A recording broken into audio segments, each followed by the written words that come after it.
Oh, salut les potos. Ça va les petits gars? Ça booste. Patate. Moi, ça booste bien. Ça tournicote. Toujours au rythme de mes petites livraisons, mes petites commandes. C'est pas encore la folie. Le planning chargé de la bécannerie avant quelques temps. Pour le moment, j'arrive à assurer le boulot tout seul. Et ça m'arrive de m'ennuyer. Je me suis dit, allez, on va faire plaisir aux petits moveurs. Surtout les Foxman. Les Foxman qui voient qu'il existe une jolie culasse et qui se disent, ah là là, ça va pas rentrer. Ça va pas rentrer dans ma volute de refroidissement. Donc je l'achète pas. Donc bah écoutez, c'est ce qu'on va faire. On va aller monter la culasse boost sur le Fox. Donc bon, le seul truc c'est que ma volute de refroidissement a déjà été modifiée pour une culasse polygonale. Donc vous savez, les culasses Peugeot polygonales, la même forme que les mâles aussi. Bon, ça se rapproche des Bidalo aussi. Donc la boost étant un peu plus large que toutes les culasses, il peut y avoir un petit doute. Donc on va essayer, on va aller monter ça.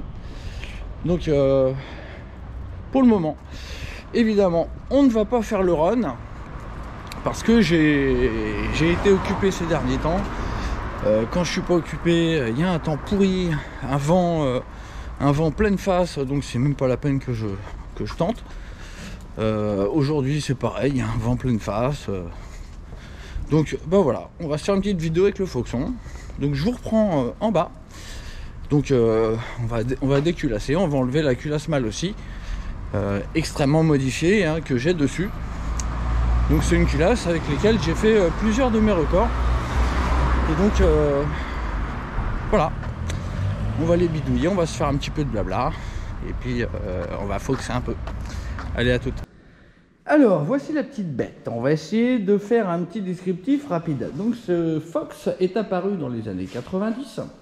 L'objectif de Peugeot était de remplacer le 103 dans le cœur des jeunes.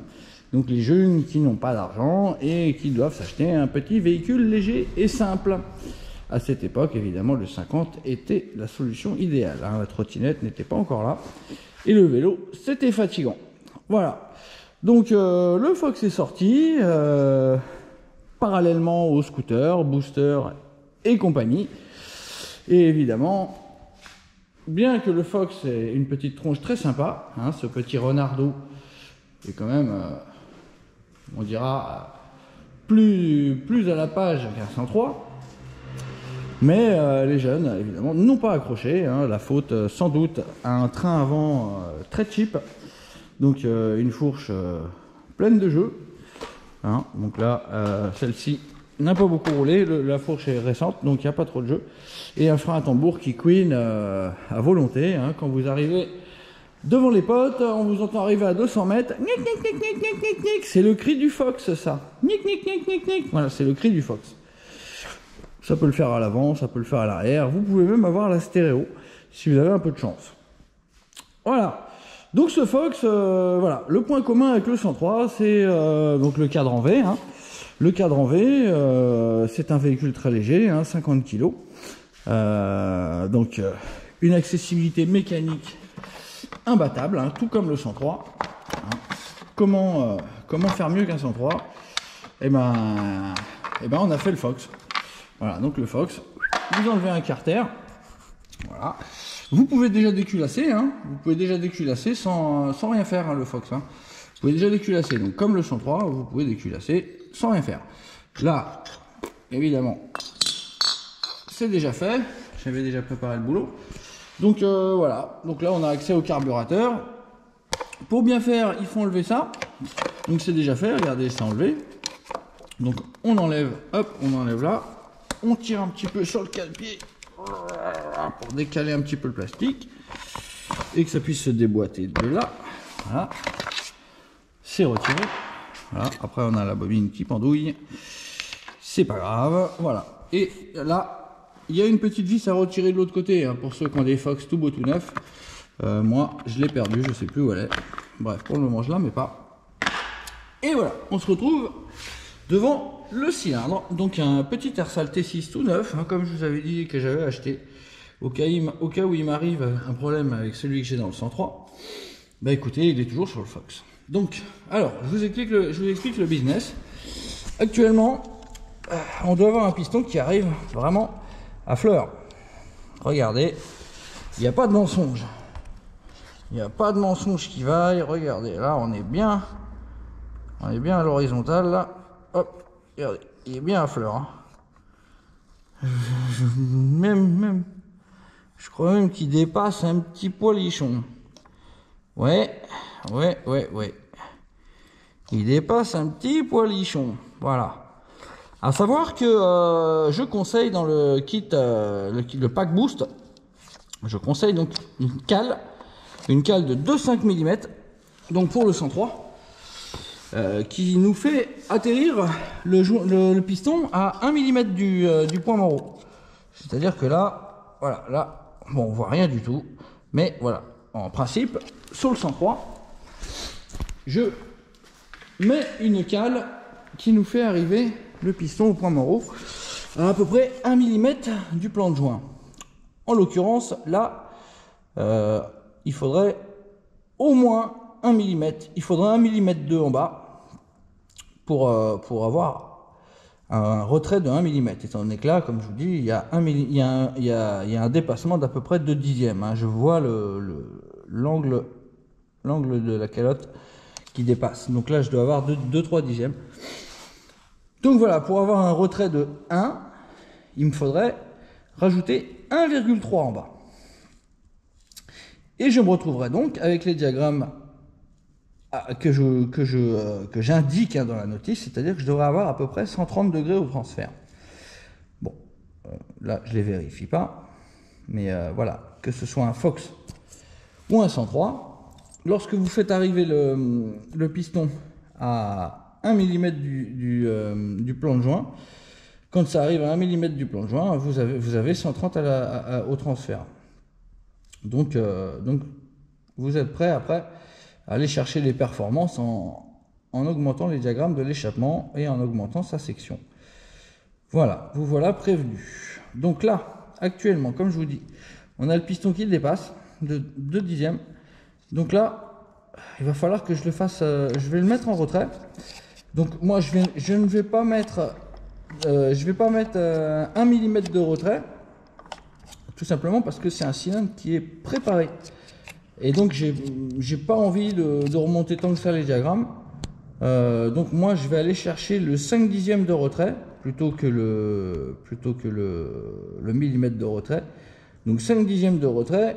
Dans la théorie, ça nous ferait à peu près 3 ou 4 degrés de moins que 130. C'est-à-dire, je devrais me retrouver à 126, 127. Voilà. Donc, ça m'irait très, très bien. Et donc, comme on aurait un retrait du piston, en théorie, on devrait arriver à avoir un retrait de 0,5 en haut. Il nous manquerait un joint de culasse, donc, de 1 mm. Il nous manquera un joint de culasse de 1 mm, donc pour avoir un squish de 1,5, étant donné que le squish de la culasse boost arrive à ras du plan de joint, si on ne met pas de joint de culasse. Donc si on met un joint de culasse de 1 mm, on se retrouve avec 1 mm de squish plus les 0,5 du retrait du piston. Me suis-je bien fait comprendre? Voili, voilou. Donc là, je vais démonter et je vais rajouter 7 dixièmes et demi, c'est-à-dire je vais rajouter une cale de 0,5 et un joint d'embase Doppler de 0,25. C'est-à-dire que là, on va faire rentrer le piston. Donc là, à mon avis, il dépasse de 2-3 dixièmes. Donc, on va dire que c'est le joint Doppler qui va le faire rentrer à ras. Donc avec un joint Doppler, on va être à fleur. Et la cale de 0,5, elle va faire rentrer le piston de 0,5. Donc on se retrouvera avec un retrait de 0,5. Il ne nous restera plus ensuite qu'à mettre un joint de culasse de 1. Et on devrait être très très bien avec un squish de 1,5. Ce qui, en principe, nous donne un taux de compression de 14. Et ça devrait être type de chez Top. Bon, les copains, je vous laisse. Je vais devoir démonter la bride pour pouvoir sortir le cylindre. Ensuite, je vais mettre la cale de 0,5 en dessous. Mais avant toute chose, je vais allumer la lumière. J'en peux plus.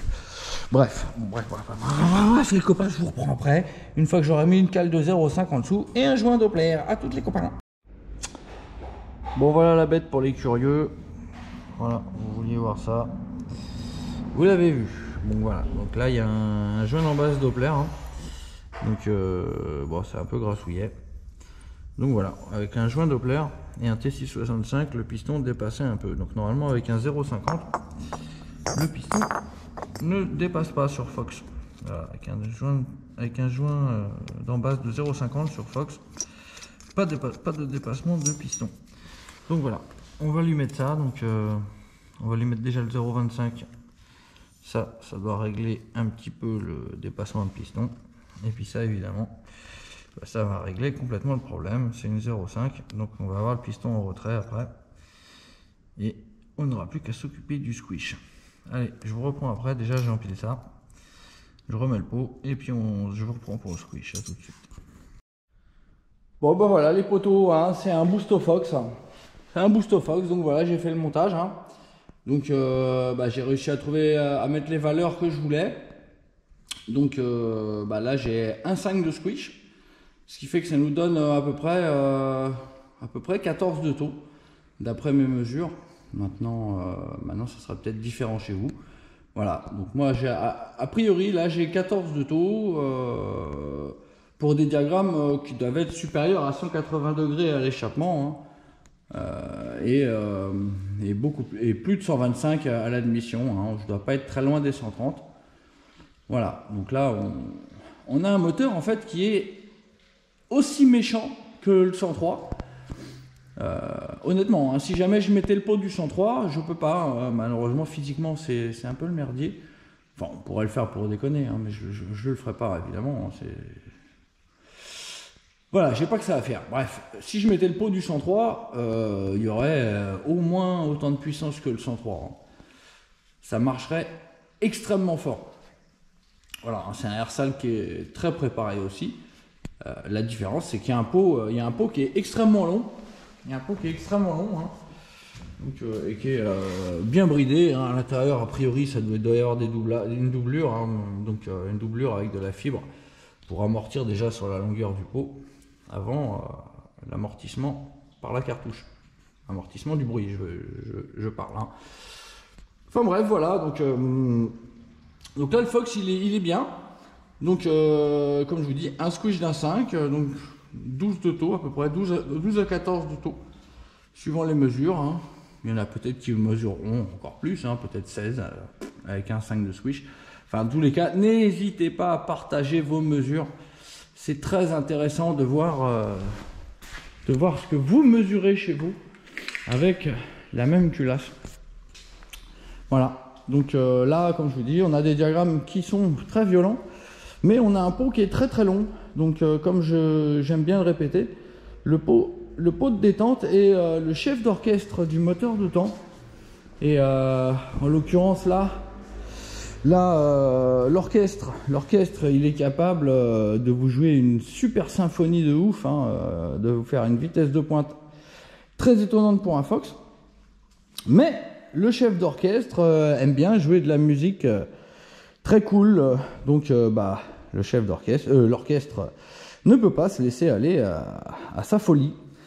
Donc là, on a un moteur qui est extrêmement coupleux, bien que les diagrammes ne soient pas si bas que ça. Hein. Donc là, ce que je vais faire, je vais vous faire un petit plaisir. Je vais démarrer le Foxon. Je pousse la moto, histoire de pouvoir vous caler quelque part où vous allez voir mes conneries. Voilà. Waouh. Il n'y a plus beaucoup de batterie, donc je vous mets là. J'espère que vous allez voir mes conneries. Wow. Allez, je vous mets en équilibre sur ma poignée de frein de moto. En espérant que vous n'allez pas vous ruiner. Voilà, en principe, vous voyez. Voilà, donc là, je vais vous faire un petit démarrage avec le Fox. Et bah, je vais pas tirer dessus. Hein. S'il se lève, je pense qu'il va se lever tout seul. Ça sera pas moi qui l'aurait déclenché. Hein. Donc voilà, on va tester ce petit tracteur. On a besoin de 3 tours minutes pour lever.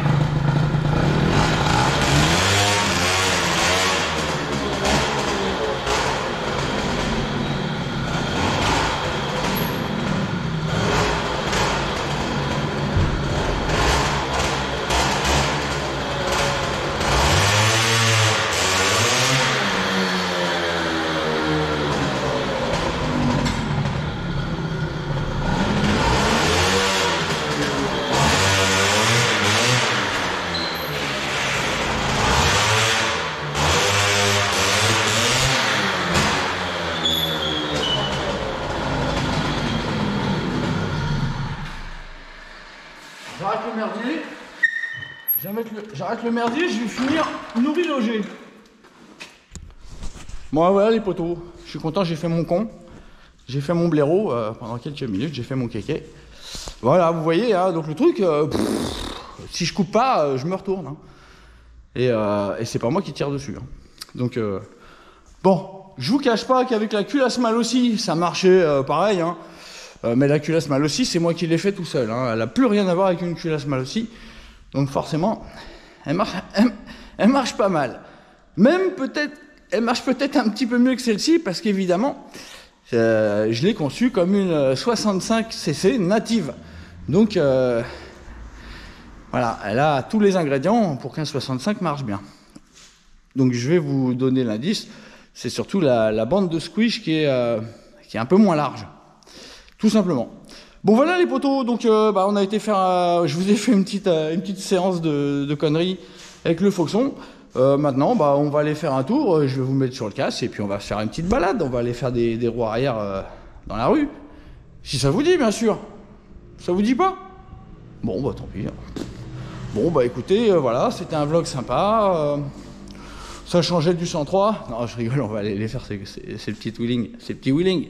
Puis je vais vous expliquer 2-3 petits trucs, si ça vous dit. Parce que c'est vrai que je remarque, il y a énormément de youtubeurs qui sont connus, qui savent faire des roues arrière. Alors, est-ce qu'il faut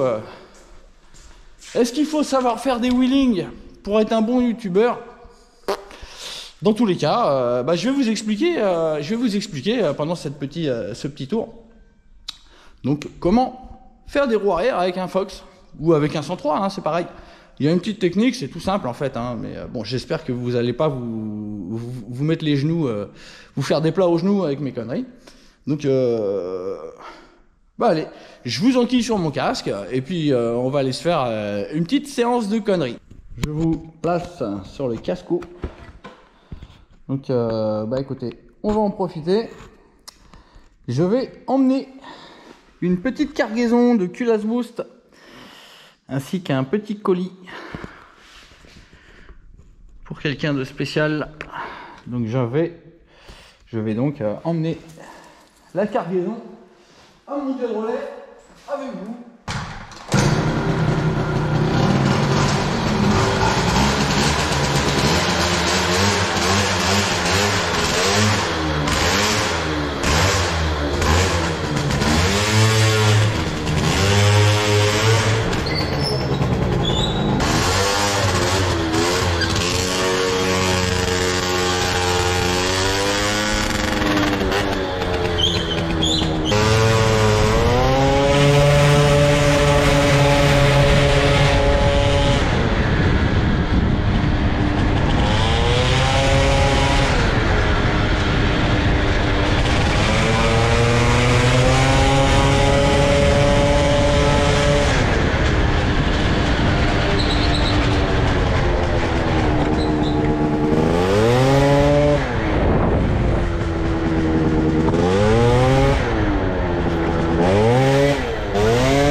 Allez hop.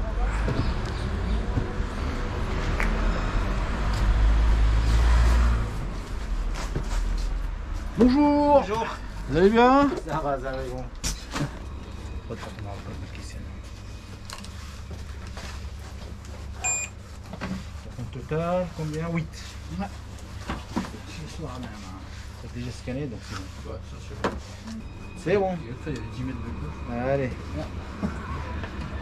C'est bon, bah, C'est bon. super. Tout est bon. Allez, au revoir. Allez, bonne soirée. Au revoir. Au revoir. Bonjour.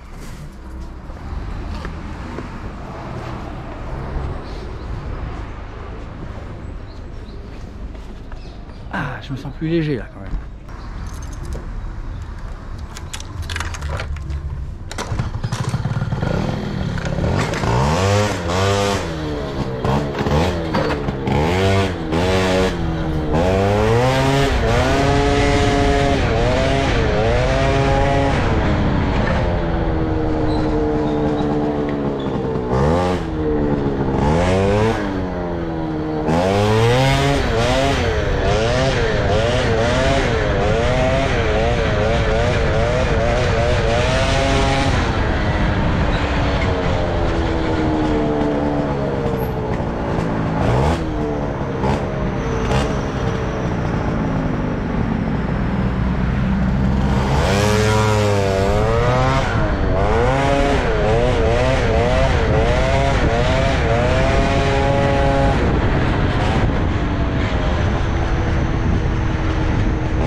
Ça roule? Ça va bien? Alors t'as vu, les petits colis sont livrés? Ouais, et finito. Je fais des roues arrière maintenant. Bah, c'est plus facile avec, avec le poids derrière des culottes là.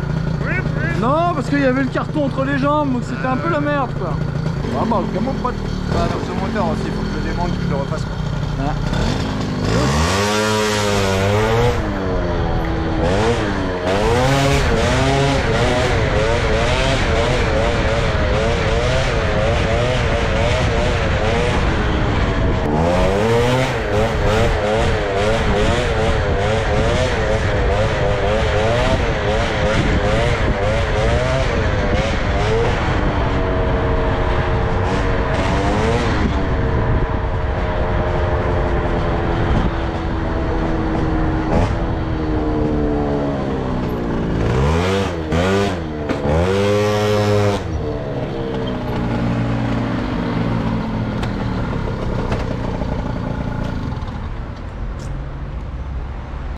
Alors, ça vous intéresse de savoir comment on fait des roues arrière avec une mobilette.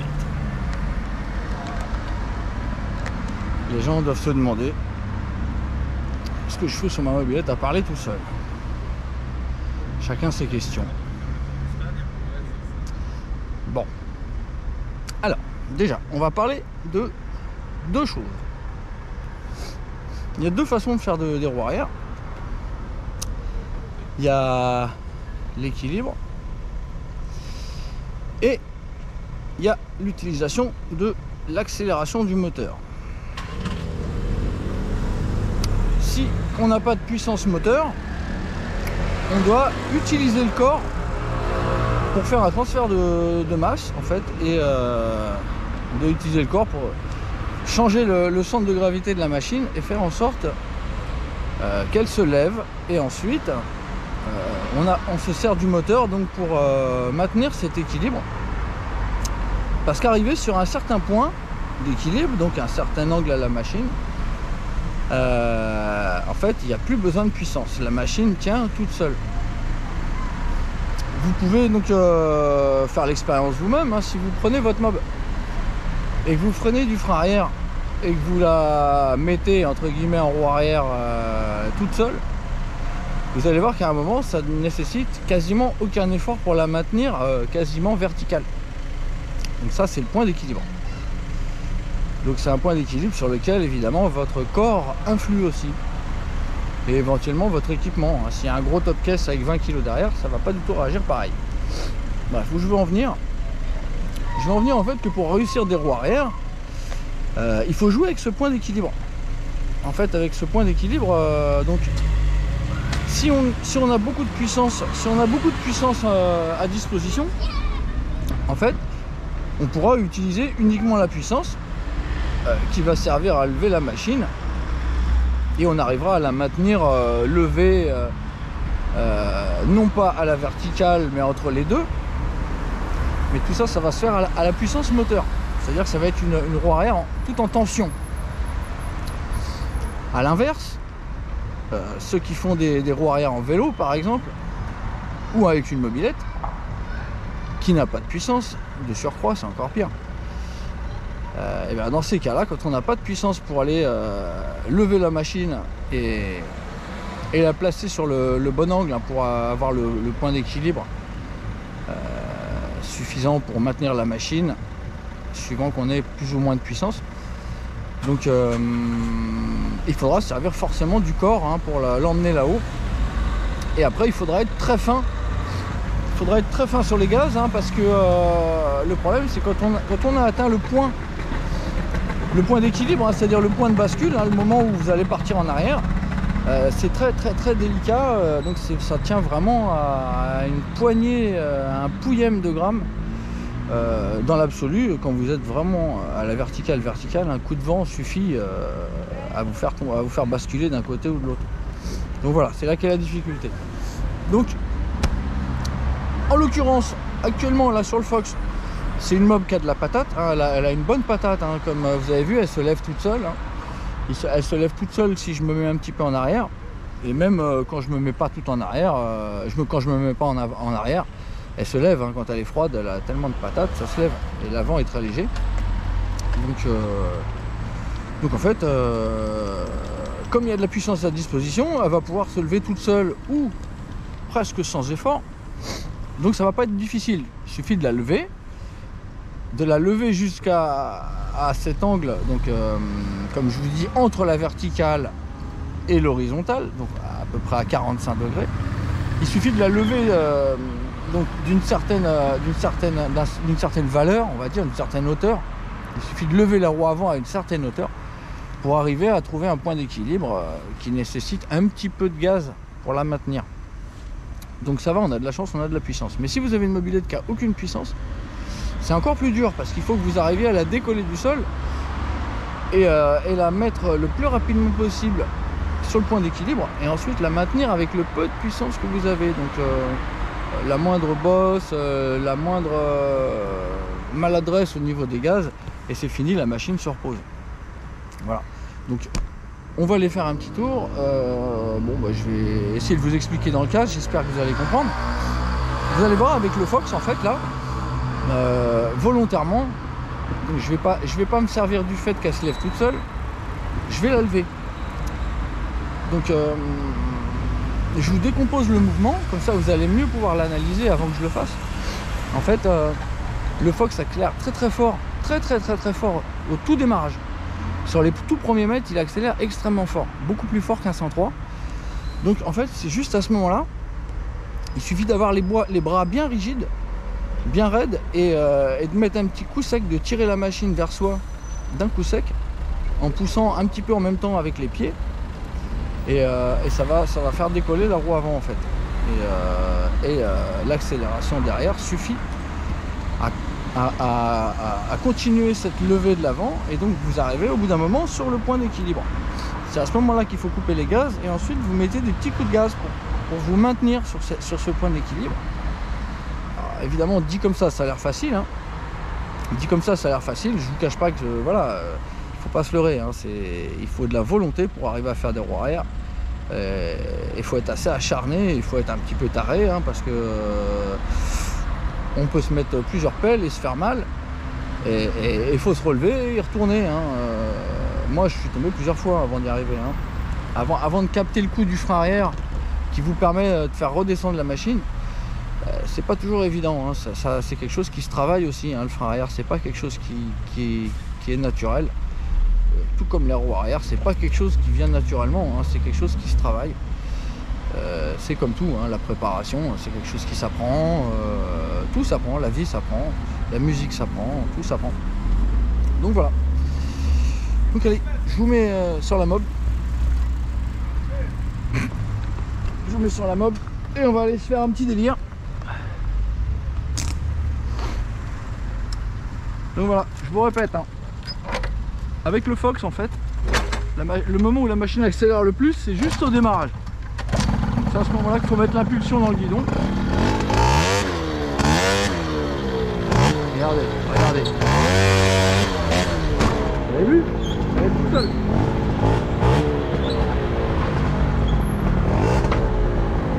Je sais pas si vous voyez mes mains. Regardez mes mains, regardez.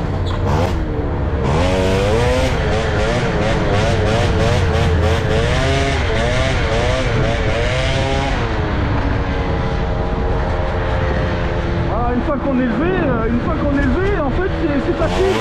Une fois qu'on a trouvé le point d'équilibre, le plus dur c'est de se stabiliser. Regardez, hop.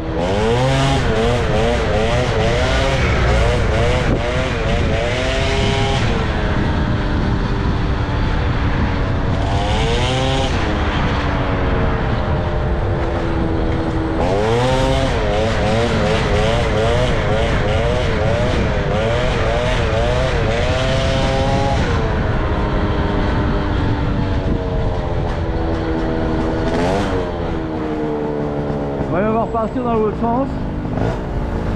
Regardez bien la façon de faire. Si votre mob elle commence à avoir la patate à 20-30 km/h, c'est à 20 ou 30 qu'il faudra tirer sur le guidon un bon coup. Regardez, en fait, c'est pas évident à décrire, mais en fait, j'appuie sur la fourche, j'accélère, hop.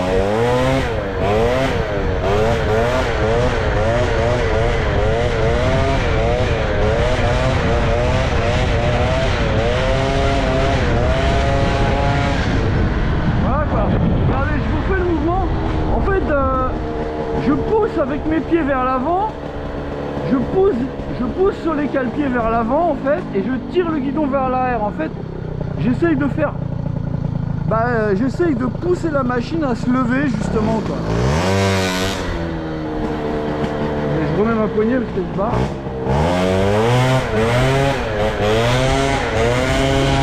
Je suis tombé là. Allez, on recommence.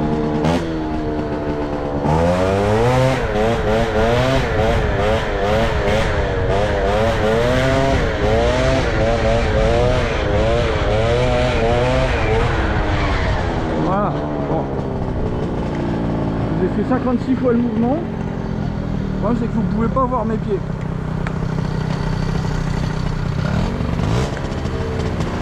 J'ai essayé d'incliner la caméra, peut-être que vous allez voir ce qui se passe plus bas.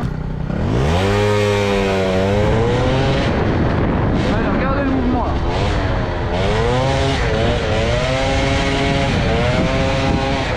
Je me suis merdé.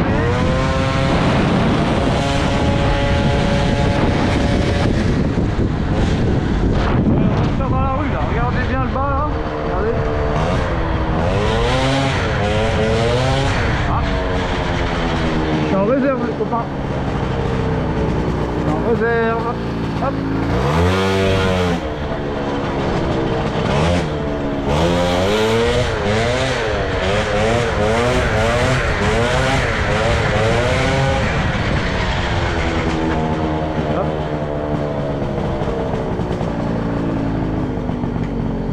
Allez, regardez bien l'impulsion au pied. Regardez comment je pousse sur les cale-pieds.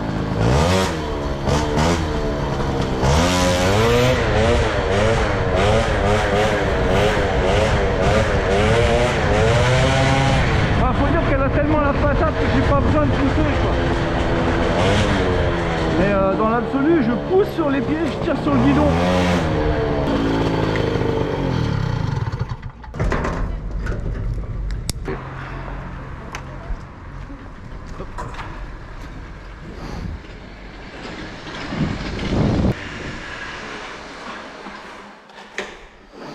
Hop là. Bon bah voilà les gars, hein. Dévissage, et pas de débriefage, et pas de température testage. Ça aurait pu être rigolo sur le Fox de regarder la température. À mon avis, ça doit être hyper bas avec le refroidissement forcé. Bon quoi qu'attendez, on va se le faire. Allez, on se dépêche. On se dépêche.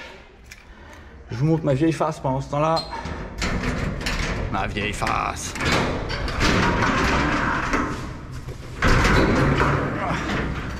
Il est où le merdier là? Le voilà. Comment il fait là? Il fait 14 degrés. Il fait 14 degrés. Bon, ça fait combien la culasse? Alors. Regardez, vous avez vu ce que c'est un Fox? Ça chauffe pas, hein. 80 degrés au niveau de la bougie. 83 degrés. Vraiment de la rigolade. Regardez la culasse sur les bords, 50 degrés. C'est-à-dire que sur les bords, vous pouvez mettre votre doigt, en principe ça brûle pas. Je vais essayer. J'ai peur, hein. Ah si, quand même 50 degrés, c'est pas rien. Mettez la douche à 50 degrés, vous faites une danse. Bon, enfin bref. Voilà, bon, bah nickel, hein, la culasse boost, bon, ça marche bien, hein. Ça marche bien. Bon, je crois, j'ai l'impression que la malle aussi, ça marchait un petit peu mieux, mais comme je vous dis, la malle aussi, vous la trouverez jamais, hein. C'est ma malle aussi, c'est malle aussi de l'espace. Petit Foxon, avec sa petite culasse.